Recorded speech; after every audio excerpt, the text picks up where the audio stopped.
Things just keep getting worse. But hey, anime is fun. Sometimes. So instead of talking about money or politics or pirating your favorite media to avoid recurring subscription fees, let's talk about a goofy, above-average series called Romantic Killer. Okay, so Romantic Killer, it's a Netflix original series available now. I think it just came out on October 27th, so pretty darn recent, and it's listed as a rom-com show, and it is. That's accurate, but more specifically, I would refer to this as a harem anime. If you don't already know, a harem anime is a subgenre where a single lead character has a bunch of attractive romantic interests just thrust upon them. Date Alive is a good example. I mean, it's so a terrible title for a show, but it's a very good example of what I'm talking about here. So you have an average high school boy who's forced to date conventionally attractive alien women villains to save the world. Yes, it is a stupid premise, and it plays out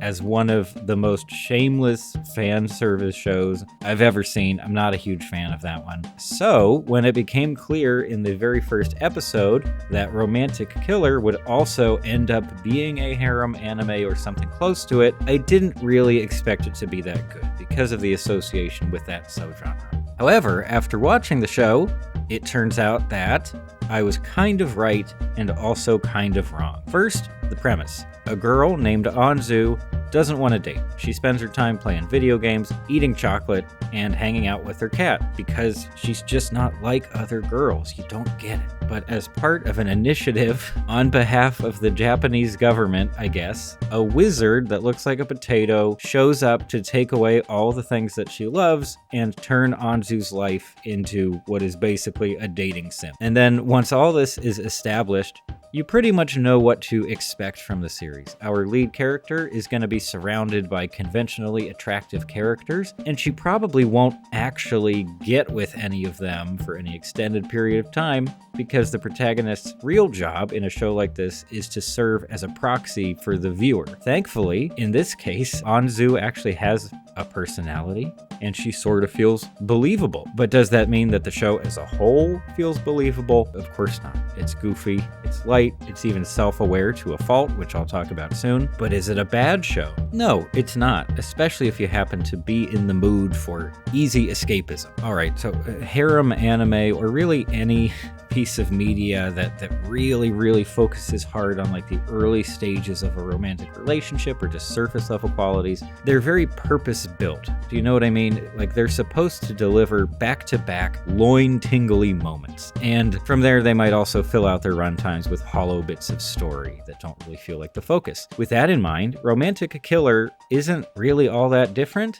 It does indeed deliver a series of slightly saucy scenarios that make you feel like the characters are just one lip lick away from taking each other to Flavor Town. But hang on. Some internet folks seem to think that the show is actually subverting the norms of the genre. Now, is it? Sometimes it is. The little twist here is that Anzu, our lead character, doesn't want this. She's not into dating, but she's being forced to date, which is kind of weird. And then sometimes she seems like she actually does want to date. And this is why I'm not really buying the whole subversion interpretation of the show. Okay, but what about all that self-awareness? Isn't that like a point on the side of subversion and originality? So yes, Romantic Killer is incredibly self-aware. It's constantly making sideways references to the dating sim genre and just cliche romantic scenarios in general, but the show then proceeds to include as many cliches as possible. So this is where I need to reiterate something I've said plenty of times before. Self-awareness isn't an excuse for indulging in overused tropes and formulas. So I'm not 100% against tropes in storytelling,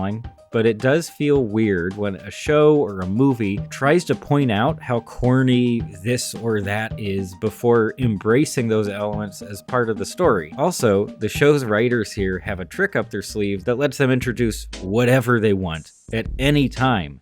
even if it makes no sense. And that trick is magic.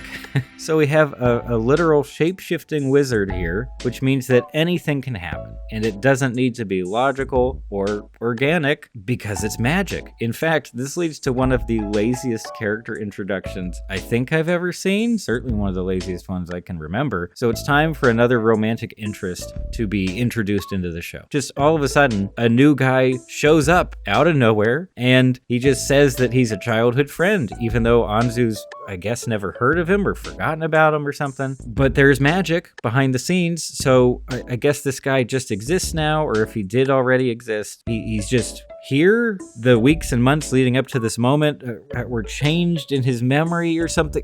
He just acts like, oh, we've always been the best of friends, and here I am again, and we've already been hanging out so much lately, which they haven't. But we can't argue against this really weird character introduction because, oh, it's because of magic. It's crazy. I don't understand the situation, and yeah, it's ultimately just another way to bring another attractive guy into the mix. Thankfully, outside of the somewhat lackluster writing in terms of some of the details, it's also just a very funny show, even outside of all the wink-wink meta jokes. And I think your own enjoyment of the series will come down to your tolerance for general nonsense. If seeing the bones of a show ruins your immersion, you'll probably get fed up with this. But if you don't really care about that stuff, it's a good time. Now let's talk about animation. You might have noticed that this is an animated show. Fortunately, I can report that the animation in this animated show is actually pretty darn impressive. A lot of the little visual tricks being used here, like on-screen text, changing art styles to portray a character's emotional state, surreal character animation, those are all common across other anime, but that doesn't necessarily deflate their value here, at least not for me. This studio apparently has some real animation chops. I think they worked on a bunch of other things, so that makes sense. And I'm happy to see that even slice-of-life style shows like this one and Komi-san Can't Communicate now incorporate these exciting visual elements as part of what might even be a new standard for the genre. In fact, you think this originated with something like Nichijou? Discuss.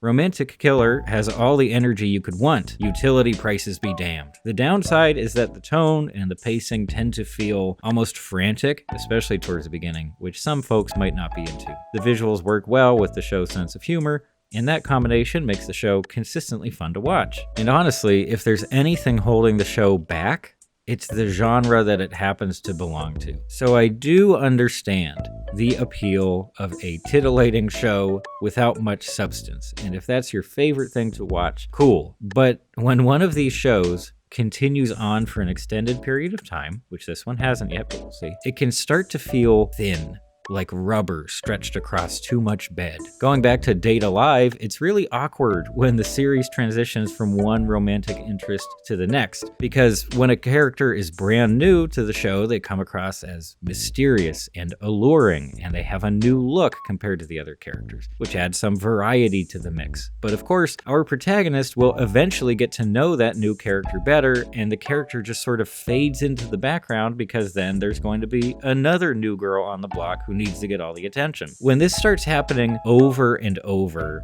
it feels pretty uncomfortable, honestly. It highlights just how disposable these characters are, while also emphasizing just how quickly a new romantic interest will start to deliver diminishing returns for something like a harem anime. So this is busting into a larger topic, but let's go with it. When it comes to real-world relationships, it's the earliest moments of interest and mutual affection that tend to be the most appealing and exciting, especially in retrospect. And that's because these moments are novel and they're very surface level. It's gonna get corny, so strap in.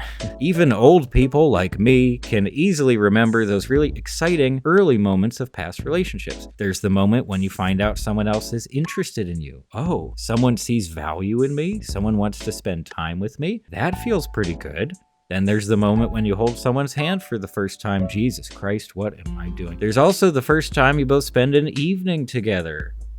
In traffic, trading song recommendations, and you find out they're really into Hank Williams, which is a very good sign. But this is just one phase of a romantic relationship, and this is why infatuation and love are two completely different words. Over any real period of time, a relationship will be filled with plenty of other feelings, and not all of those feelings will be positive. And some of those feelings will be positive, but in a very different way. Harem anime, and also plenty of other media that centers on romance, focus very deliberately on those easy peasy moments of infatuation, because who doesn't like that stuff?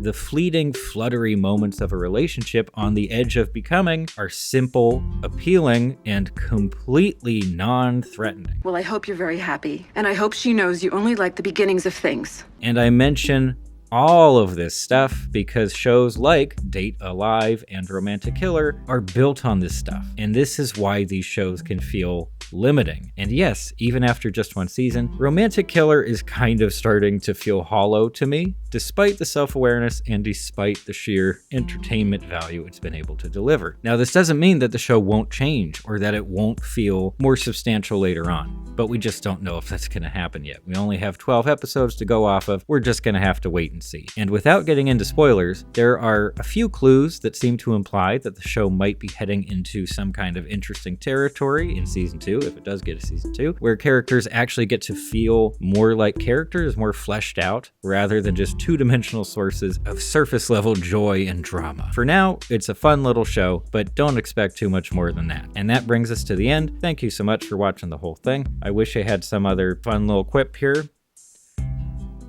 Nah, I can't think of anything. Thanks for stopping by.